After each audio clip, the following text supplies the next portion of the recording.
So I'm speaking with I'm Rachel. Rachel, and where do you work, Rachel? I work here at the university. I've been a researcher and a tutor here for the last 5 years. Fantastic. Now, Rachel, I'm asking people what they think of the term scab. Now, if someone crosses the picket line, do you think they should be called a scab? Yep.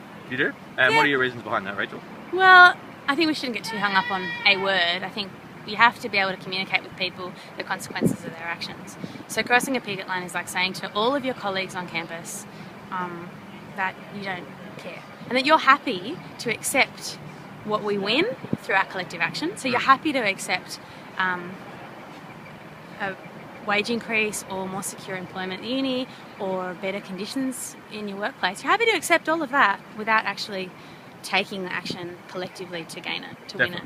So yes, I think it's important that people understand what they're doing when they cross the picket line. Often I think we don't have these kind of strikes very often. It's been 10 years since there was strike action at Sydney University. So I can understand if people don't understand the action. I can understand if being called a scab is kind of like, oh, what does that mean? But I think we need to use language like that has a historic meaning and resonance to explain to people what it is that they're doing when they take that action, and that they do actually have a responsibility to their colleagues, to their teachers, to the people that serve their coffee, to all of the workers that work at the university. They have a responsibility to us, to actually listen to us and participate alongside us. It's an invitation more than anything.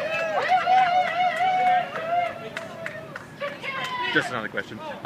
Do you think it's if someone crosses a picket line and you call them a scab, do you think it's an issue, it becomes a problem for worker solidarity, for other workers who perhaps are crossing the picket line, or for students? Well, it's not something, if you cross a picket line, you're not doing something in solidarity with your workmates. You're doing something to actively undermine the collective power of workers on this campus. So what we do when we have a strike is withdraw our labour to show that this campus cannot function without us. The management need us. That they're trying to put a pay cut on all of us is completely unacceptable, and we're not going to take it.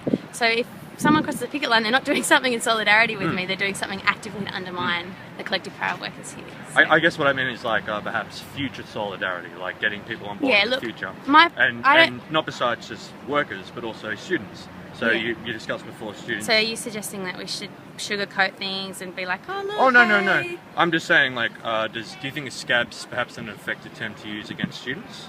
I don't think people are that mortally wounded by being called a scab. In fact, effectively that's what they're doing when they cross a picket line. So, you know, if the truth hurts, soz. No worries. But I think the point is obviously to engage people and ask them why they're crossing, what are the constraints and the pressures that they feel that push them to make that decision, and to point out that they're actively undermining the collective power that we have. Excellent. And that they're part of that. So, you know, yeah, if the truth hurts, I'm sorry. No worries. but that's a reality. That's fine.